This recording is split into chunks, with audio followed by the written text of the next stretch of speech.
रूबरू हम और तुम। अमर उजाला रूबरू, रैपिड फायर। बोले तो शेड्स या सनग्लासेस, Sunglasses. मर्सिडीज या BMW? Mercedes. Why? Because I like Mercedes most. Why Mercedes? I believe in India the services of Mercedes are better. Radio या टीवी, TV, फेसबुक या Twitter? Facebook. Are you morning person या night person? Morning भी night भी, क्योंकि पता ही नहीं लगता कब मॉर्निंग हो गई कब नाइट हो गई। कॉफी या चाय? चाय। Why? कॉफ़ी मुझे लगता है कि शायद ब्लड प्रेशर ज़्यादा बढ़ा देती है, चाय थोड़ा कूल कर देती है। कपिल शर्मा या शेखर सुमन? कपिल शर्मा। मुशायरा या कॉमेडी शो? मुशायरा। आपका फेवरेट शायर? जैसे मुनव्वर राना है, उन्होंने माँ के ऊपर लिखा है, तो बहुत ही अच्छा लिखा। And now for your taste buds, dhaba या 5 स्टार? घर का। ओके, घर का। तो घर का टिंडा या लौकी? लौकी। अरे लौकी क्यों? क्योंकि लौकी मुझे पसंद है। आफ्टर टिंडा या लौकी, what do you prefer more, cricket या हॉकी? क्रिकेट। अब ये वाला थोड़ा मुश्किल वाला, सन या daughter? Both. No no, you have to choose one. It's not possible. Which is the favourite colour? Red. Why? Because it's depict love. Since you are an avid cricketer, Sachin या विराट? सचिन। सचिन या Gavaskar? Gavaskar. Why Gavaskar? Gavaskar क्योंकि गावस्कर ने ही cricket को India में एक नाम दिया है, बहुत बड़ा नाम। उसके बाद सचिन आए। चलिए मूड बदलते हैं, दीपिका या कंगना? दोनों ठीक हैं, but I will go for Priyanka. Priyanka? Why? Because Priyanka is from Bareilly. ले ही आए आप बरेली प्रेम। अब कठिन सवाल, बरेली या न्यूयॉर्क? बरेली। बरेली क्यों? क्योंकि बरेली में हम रहते हैं, बरेली में ही हम काम कर रहे हैं, तो बरेली से बढ़िया कोई नहीं हो सकता। अगर किसी कारणवश बरेली छोड़ना पड़े तो क्या कारण रहेगा? अगर शरीर छूटेगा तो बरेली छूटेगा। आपने तो इमोशनल कर दिया। फिल्म इंडस्ट्री के 3 खानों में से आपका favourite Khan? Salman Khan. Butler Plaza या कुतुब खाना? दोनों चलेगा। विंटर्स या समर? दोनों बहुत ही अच्छे हैं। नहीं, एक चुनिए। तो विंटर। Why winters? क्योंकि आप बाहर भी आराम से घूम सकते हो, समर्स में थोड़ी ज़्यादा गर्मी होती है। ट्राउजर या jeans? Both. Chauffeur driven car या self drive? I will go with my wife. मैं अगर उनके साथ जाता हूँ तो मैं कोशिश करता हूँ मैं खुद ही ड्राइव करूँ। सी या माउंटेन्स? दोनों का अलग मजा है। आपकी लास्ट वेकेशन कहाँ थी? जो सबसे अच्छी हॉलीडेज मैंने की हैं वो सेशल्स में की है। आपकी बिजी शेड्यूल में से घूमने के लिए एक दिन मिल जाए एकदम रिलैक्स्ड, कहाँ जाना पसंद करेंगे?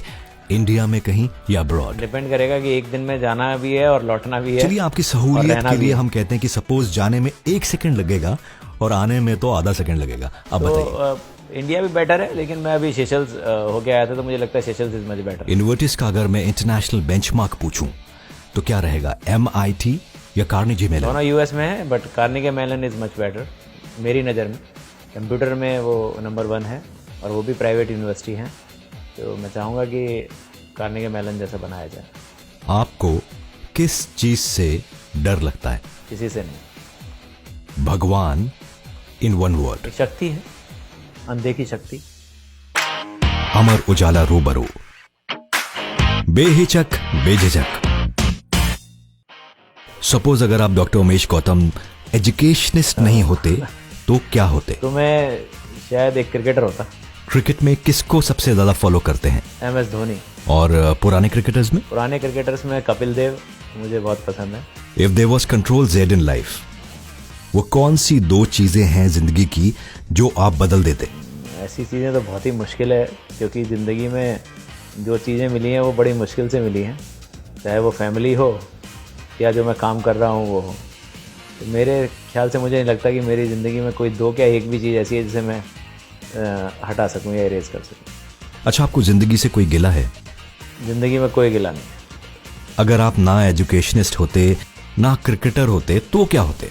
तो मैं कोई ना कोई समाज सेवी होता। माफ कीजिए, पूछना चाहूंगा कि बचपन में आप कैसे बच्चे थे, लल्लू टाइप के या शरारती टाइप के?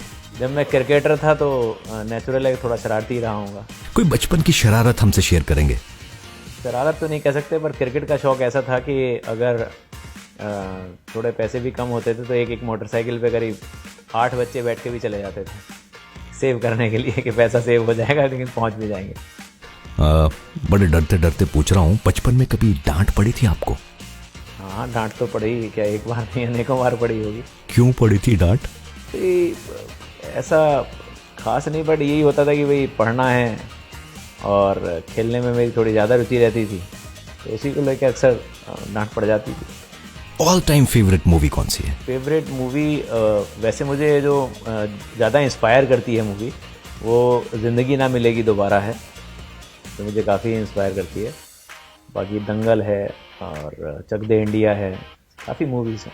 अगर मैं कहूं कि जिंदगी ना मिलेगी दोबारा को दोबारा बनाते हैं आपके साथ, आप किस एक्टर का रोल रिप्लेस करना चाहेंगे? रोल नहीं, सारे चैलेंजिंग रोल थे, और अगर इंस्पिरेशन लेनी है तो ज़िंदगी ऐसी ही होनी चाहिए। जबरदस्त पर्सनैलिटी, डैशिंग लुक्स। आपको कभी बॉलीवुड से ऑफर नहीं आया? नहीं, ऐसा कोई अभी तक ऑप्शन नहीं मिला, नहीं सोचा है। अगर सपोज बॉलीवुड की मूवी में आपको एक्ट करने का मौका मिलता है तो कैसी मूवी करेंगे? नहीं, अगर करेंगे तो ऐसी करेंगे कि जो मोटिवेशनल हो, जिसमें कोई सीख हम समाज को दे सके, जैसी ज़िंदगी ना मिलेगी दोबारा थी, या इस तरह की मूवी करना चाहिए।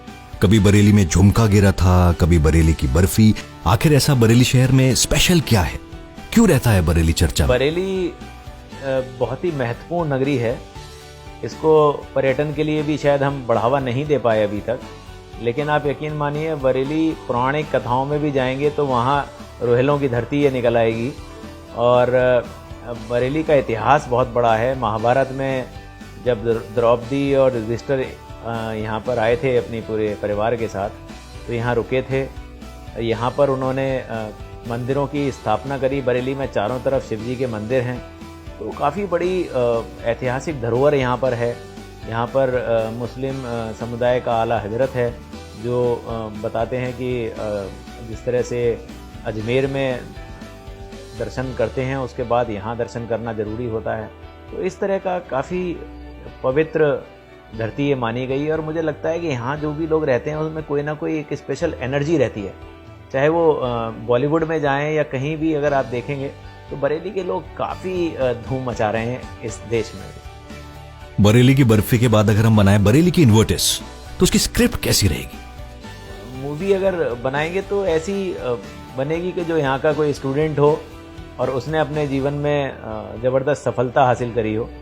क्योंकि यहाँ के तो मेरे जो स्टूडेंट्स हैं सारे, अगर उनको आप देखें तो आईएएस में वो हैं, पीसीएस में वो हैं, पीपीएस में हैं। एंटरप्रेन्योरशिप की बात करें तो अपनी इंडस्ट्री उन्होंने लगा रखी है, बहुत बड़ा बड़ा काम कर रहे हैं। स्टार्टअप की बात करें तो बहुत बड़ा काम कर रहे हैं, चॉकलेट इंडस्ट्री अपनी लगाई हैं और काफ़ी बड़े काम उन्होंने किए हैं। मुझे लगता है कि उन्हीं को इंस्पिरेशनल लेके कोई मूवी बनाई जा सकती है कि छोटी जगह बरेली को ना माना जाए। बरेली अपने आप में ऐतिहासिक रही है और इतिहास लिखती रहेगी, अब इन्वर्टिस के स्टूडेंट के माध्यम से लिखती है। वैसे तो आप काफी गंभीर स्वभाव के लगते हैं, मगर कुछ विश्वसनीय सूत्रों से पता चला है कि आपका सेंस ऑफ ह्यूमर लाजवाब है। हर मौके पर आपके पास जोक्स का भंडार रहता है। लेकिन कभी ऐसा भी हुआ है कि माहौल एकदम सीरियस हो और आप अपनी हंसी ना रोक पा रहे? अगर सीरियस मोमेंट भी हो और ऐसा लगता है कि वहाँ कोई जोक क्रैक हो गया है, तो मैं हंसी नहीं रोक पाता हूँ, मैं तो खुल के हंसता हूँ। अमर उजाला के माध्यम से आप अपने पेरेंट्स को कोई मैसेज देना चाहेंगे? पेरेंट्स को मैसेज क्या, उनका तो आशीर्वाद ही लेना चाहता हूँ मैं, क्योंकि उन्हीं की आशीर्वाद की वजह है कि आज मैं इस मुकाम पे हूँ और मुझे अभी आगे बहुत सारी चीज़ें हासिल करनी हैं। तो मुझे तो हमेशा उनकी ब्लेसिंग चाहिए और उनकी ब्लेसिंग साथ रहती हैं, तो कोई भी काम मुझे बहुत छोटा ही दिखाई देता है, कोई बड़ा दिखाई देता ही नहीं। जबकि माशाल्लाह लगता नहीं है, लेकिन आपकी हाल ही में 25वीं मैरिज एनिवर्सरी गुजरी है। यूं तो रोज ही मुलाकात होती होगी आपकी वाइफ से, बच्चों से, लेकिन हम चाहेंगे कि amarujala.com के माध्यम से उन्हें एक यादगार संदेश भेजें।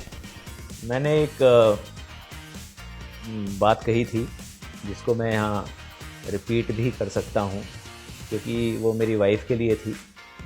मैंने उनका हाथ पकड़ रखा था, तो उस पर मैंने कहा था कि मेरी ये उंगलियां जब तेरी उंगलियों में उलझ जाती हैं, मेरी ये उंगलियां जब तेरी उंगलियों में उलझ जाती हैं, तो यकीन मानना दुनिया की सारी उलझनें सुलझ जाती हैं।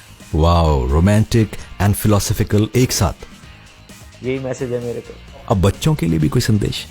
बच्चों के लिए ज़िंदगी में जहाँ भी रहो, जैसे भी रहो, जब तक पढ़ो बहुत अच्छा, उसके बाद काम ऐसे ही करना है जो ऐतिहासिक हो, जो लगे, जिसमें खाली अपनापन ना हो।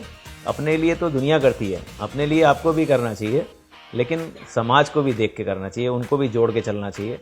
कहीं ना कहीं जहाँ भी हम रहें, हम समाज के लिए भी काम करें। आपके स्टूडेंट्स ने हमें बताया कि आप जब उन्हें मोटिवेट करते हैं तो आप लाजवाब किस्से और घटनाओं के साथ एनर्जेटिक माहौल पैदा कर देते हैं।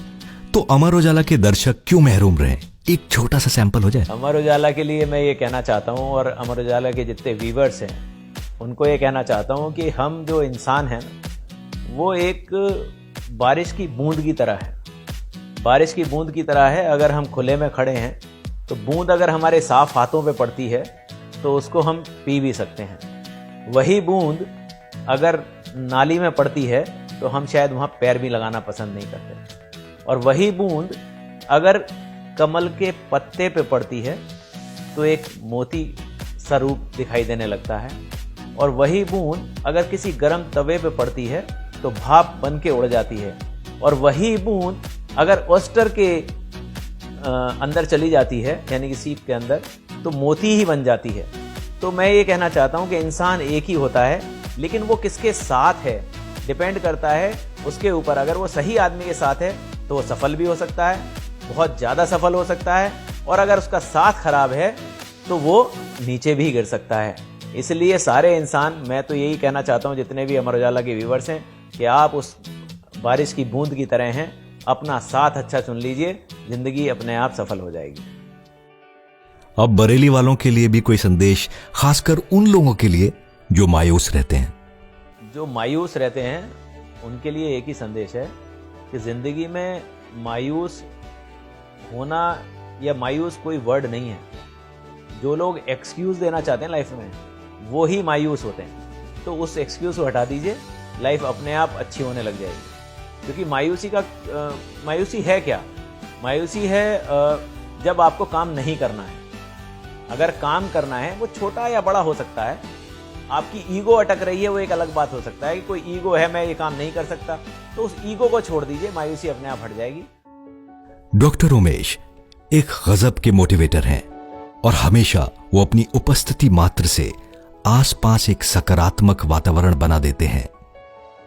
इतनी सारी प्रतिभाएं एक ही व्यक्ति में होना और उस पर इतना सरल और विनम्र व्यवहार बहुत कम देखने को मिलता है। इन्हें देख दिल कह उठता है, जालिम है जहां ये सारा जहां, ऐसे में कहां तुम इतने अच्छे हो, सूरत ही नहीं सीरत से भी तुम कितने अच्छे हो। डॉक्टर उमेश गौतम ना सिर्फ बरेली की शान है, वो पूरे देश को गौरवान्वित करते हैं। सच में भारतवर्ष को ऊंचाइयों पर ले जाने के लिए शायद ऐसे उमेश हर गांव, हर कस्बे, हर शहर को चाहिए हैं।